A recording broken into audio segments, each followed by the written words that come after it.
de milagros y amor, sanas y la salvación incomparable. Eres tú,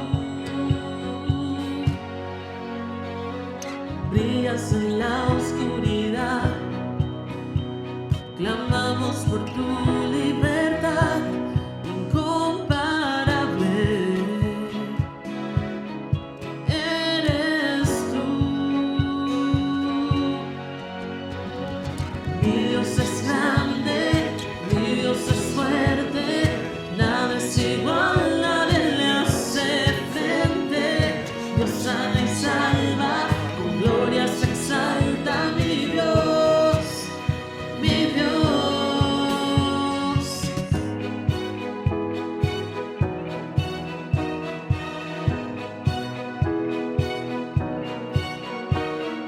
Brillas en la oscuridad, clamamos por tu libertad incomparable. Eres tú, mi Dios es grande, mi Dios es fuerte, nada es igual, nadie le hace frente. Dios sana y salva, con gloria se exalta mi Dios, mi Dios. Mi Dios es grande, mi Dios es fuerte, nada es igual, nadie le hace frente. Dios sana y salva, con gloria se exalta mi Dios, mi Dios.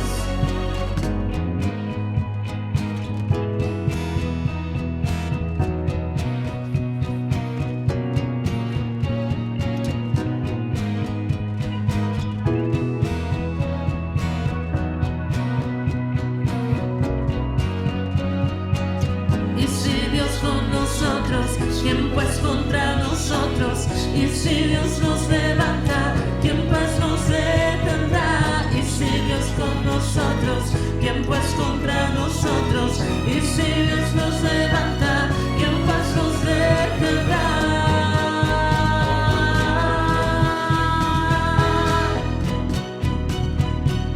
¿Quién pues nos detendrá?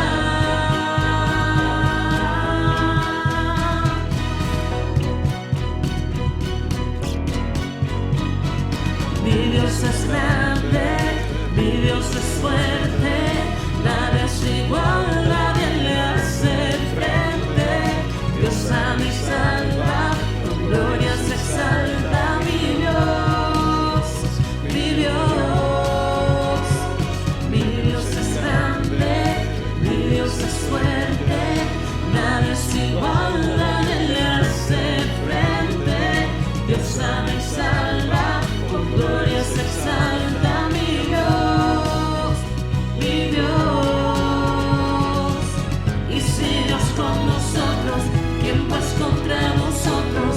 Y si Dios nos levanta, ¿quién pues nos detendrá? Y si Dios con nosotros, ¿quién pues contra nosotros?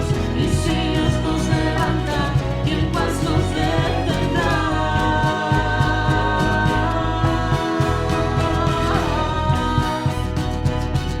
¿Quién pues nos detendrá?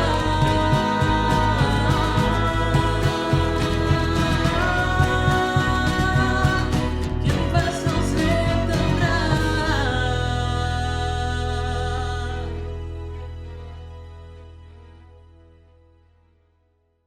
Bienvenidos y gracias por estar con nosotros. Hoy escucharemos el mensaje ¿Quién está en la barca? Acompáñanos a descubrir en Mateo 8 del 23 al 27 lo que sucede cuando Jesús dirige la barca de nuestras vidas. A continuación, el pastor Hiram Harris con el mensaje ¿Quién está en la barca? Sean bienvenidos esta semana a un nuevo tema donde Jesús nos hace una pregunta a cada uno de nosotros. ¿Quién está en la barca? El uso de la figura de los barcos y aguas agitadas es muy común en las Escrituras.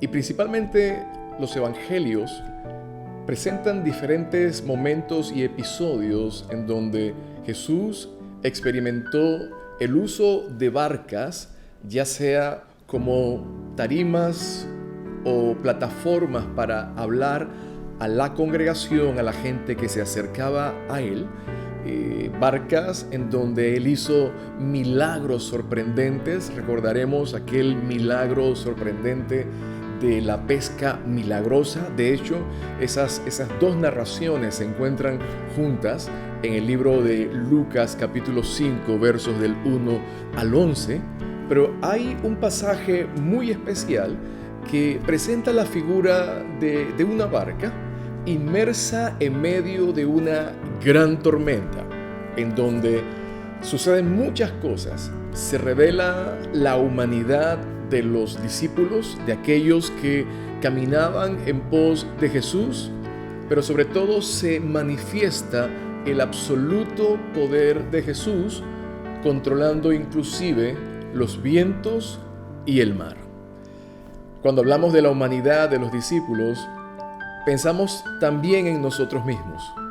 Los discípulos tan parecidos, o nosotros tan parecidos a ellos, que en muchas ocasiones frente al tiempo difícil o frente a la tormenta, seamos sinceros, hemos sentido miedo.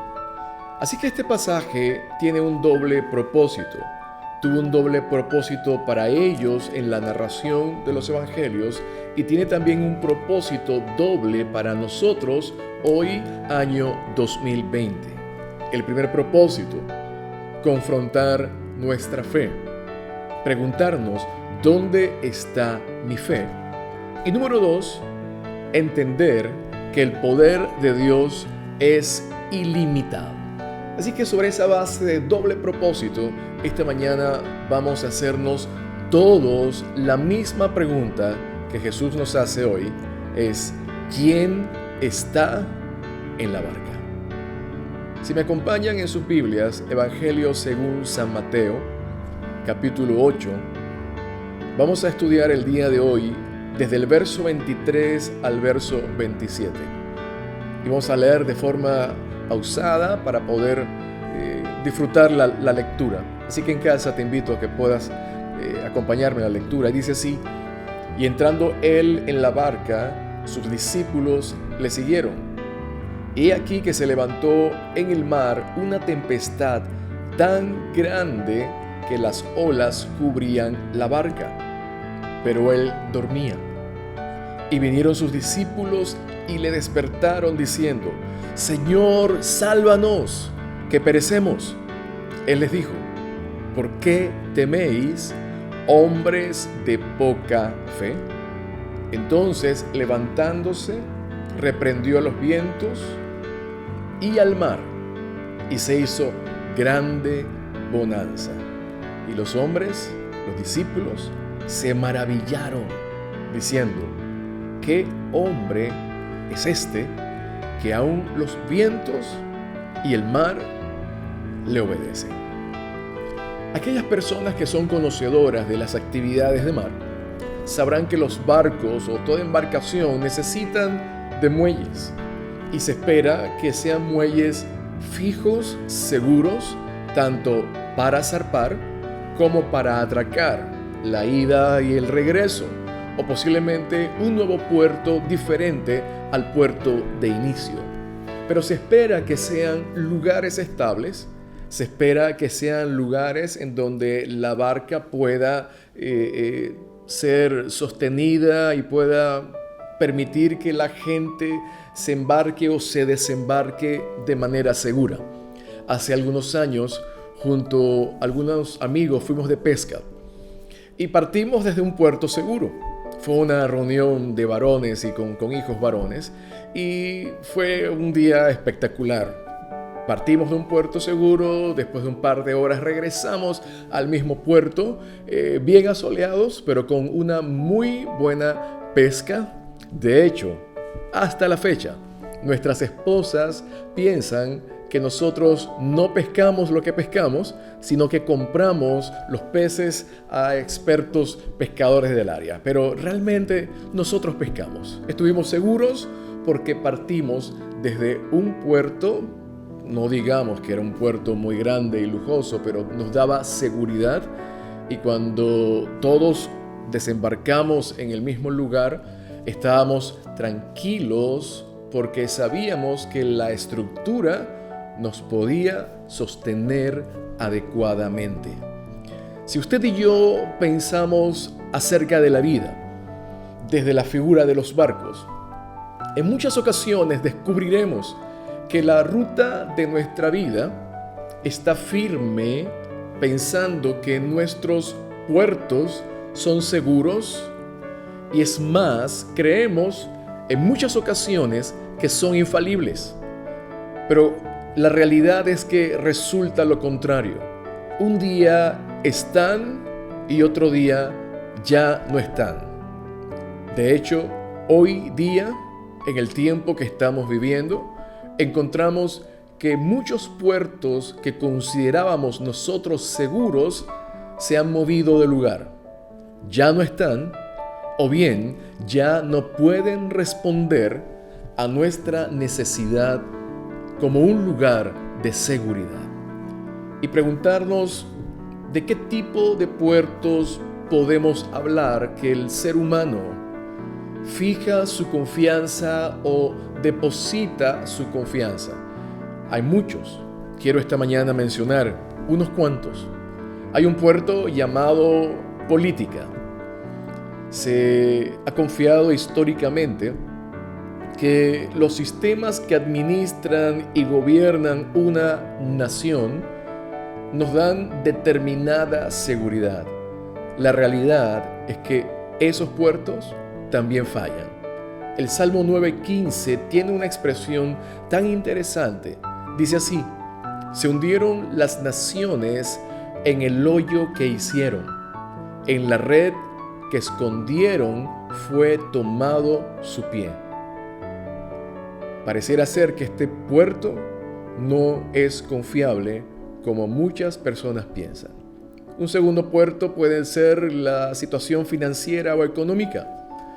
Los recursos económicos, estamos claros todos nosotros, que pueden colapsar. Hay riquezas que se han esfumado de la noche a la mañana. Todos conocemos de las depresiones económicas que han afectado a naciones enteras en muchas ocasiones. Un tercer puerto puede ser mi seguridad laboral. Tengo un buen trabajo, pero esa seguridad también puede ser movible en un momento determinado. El hombre más sabio y rico de la tierra, Salomón, dijo en Eclesiastés 4, verso 8, se puede perder el empleo. La pregunta es, ¿para quién trabajo yo y defraudo mi alma del bien? Una búsqueda insaciable por lugares de seguridad que a la postre se mostraron totalmente inseguros. Hay otro puerto llamado condición física o la salud. Decimos en muchas ocasiones, gozo de una muy buena salud. Estoy fuerte como un roble. Son expresiones muy conocidas por todos. Pero saben, de continuo nos pueden asaltar algunas enfermedades.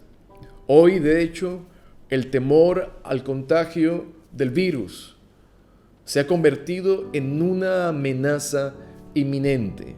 Pareciera ser que el puerto de la salud no es un puerto confiable. Y por último, y no el último en la lista de muchos puertos que el hombre, el ser humano, ha depositado su esperanza y confianza, son las llamadas relaciones. Tanto las relaciones familiares, las relaciones amistosas.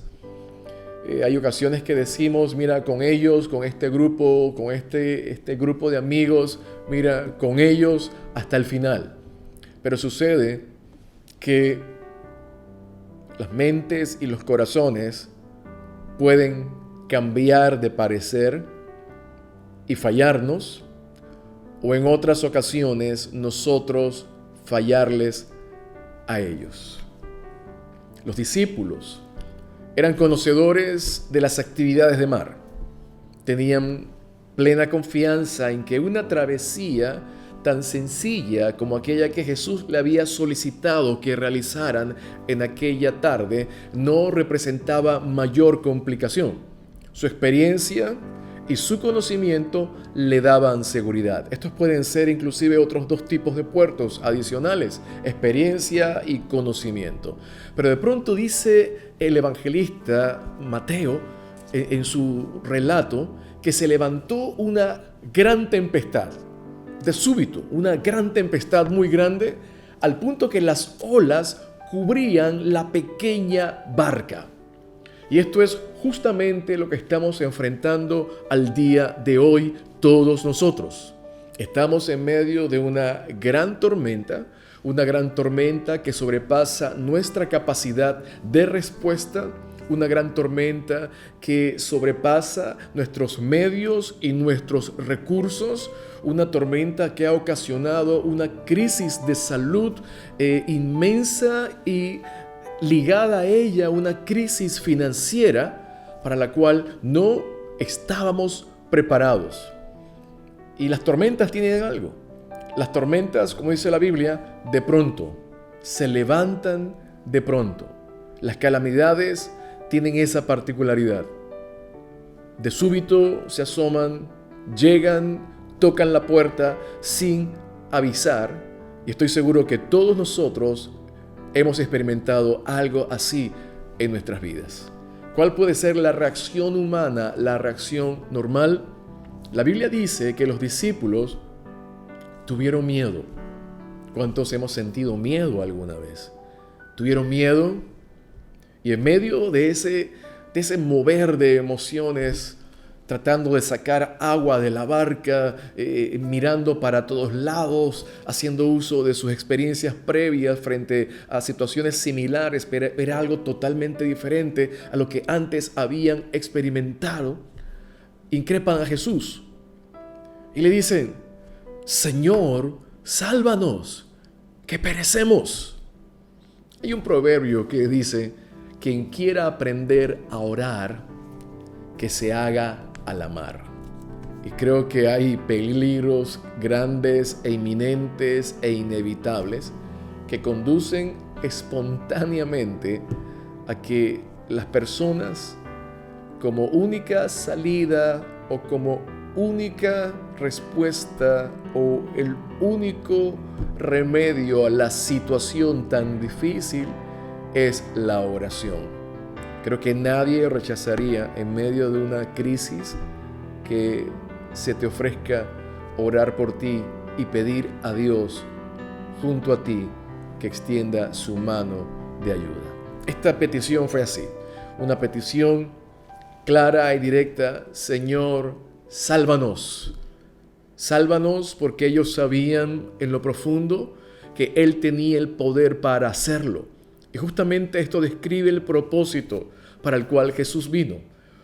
Lucas 19:10 dice: porque el Hijo del Hombre vino a buscar y a salvar lo que se había perdido. Pero qué importante que esta declaración del propósito de Jesús se muestra también en quiénes serán salvos. Solamente aquellos, dice el libro de Hechos capítulo 2 verso 21, y todo aquel que invocare el nombre del Señor será salvo. Le llaman Señor, le dicen sálvanos. Él estaba dispuesto a hacerlo y su súplica era natural, porque se sentían que estaban pronto a morir. Y aquí hay un lenguaje bien combinado. Hay un lenguaje de fe, Señor, sálvanos, y también hay un lenguaje de miedo, porque nosotros vamos a perecer. ¿Qué pregunta o qué declaración tan importante esta mañana podemos observar del corazón de los discípulos? Y luego preguntarnos y ver en la narración, ¿dónde estaba Jesús? Jesús dormía. Dormía en medio de una gran tempestad. Él estaba en paz porque él sabía que él era mayor que la tempestad. También Él le permitió a los suyos ejercitar su fe y que disfrutaran también de la oportunidad de ejercitar su fe, clamando delante de Él, buscándole a Él para que Él extendiera su mano de salvación. Y cuando les ve, les pregunta, y puede ser una pregunta que nos hace la palabra a ti y a mí esta mañana: ¿por qué temen, hombres de poca fe? No le recriminó que lo despertaran, sino que con su propia falta de fe, ellos mismos permitieron que el temor inundara toda su vida. Y aquí podemos hacer un alto para reflexionar nosotros cómo estamos. Revisemos cómo está nuestra gente, nuestra familia, aquellos que son parte de nuestra barca cercana. Cómo estamos abordando este tiempo de tormenta con los nuestros. Escuché a un periodista esta semana comentando que sus hijos menores estaban en un alto grado de angustia porque de continuo estaban escuchando malas noticias. Así que él dice: he decidido que en mi casa voy a dosificar la información sobre el tiempo de crisis actual y sobre todo cuando estoy delante de mis hijos. Posiblemente él le transmitía a sus hijos su propio temor. Fe es confianza. Jesús preguntó: ¿hacia quiénes y hacia quién sobre todo dirigen su confianza? ¿A quién están mirando? ¿Me están mirando a mí o están mirando a la tempestad? Luego se levanta, reprende los vientos, dice la Biblia, al mar. Dice la palabra que hubo grande bonanza, demostrando que Él era mayor y más poderoso que los vientos y el mar. Hoy estamos, amigos, en medio de una gran tempestad, y esta puede ser de varias formas: física, financiera, familiar, social. Y de vuelta al lenguaje de las barcas, nos encontramos o posiblemente estamos dando vueltas en medio de un mar embravecido. Y es ahí cuando nuestra esperanza empieza a naufragar, es ahí donde nuestros sueños empiezan a morir, es ahí donde se pierde toda esperanza porque estamos mirando a la tormenta, estamos mirando la información del crecimiento, del contagio, los números. Estamos tan saturados de noticias y de imágenes que nos alejan nuestra confianza de quién realmente tiene la respuesta, quién tiene el poder y quién realmente es el único puerto seguro para que nuestra barca llegue a su destino. La pregunta es: ¿qué hacemos? Una sola cosa. Te invito a que juntos le digamos a Jesús: Señor, sálvanos que perecemos. Hazle a Él el Señor de tu barca, el Señor de la barca de tu vida, a fin que tu barca no naufrague, a fin de que las aguas fuertes no sobrepasen tu barca, con la finalidad de que podamos llegar a puerto seguro. Este día te invito a que hagamos esa misma oración. Señor, no vamos a mirar la tormenta, te vamos a mirar a ti y te pedimos que tú extiendas tu mano de ayuda y nos lleves a puerto seguro. Lo pedimos, Dios, en el nombre de Jesús, nuestro Señor y Salvador. Amén. Que Dios te bendiga. Él es enteramente confiable. Dios está en absoluto y total control. Adelante en el Señor. Si al escuchar este mensaje usted tomó la decisión de hacer a Jesús su Señor y Salvador personal, y le gustaría crecer en su caminar de fe de la mano de Dios, puede contactarnos en nuestras redes sociales que aparecen al pie de esta transmisión. Gracias por acompañarnos. Que Dios les bendiga.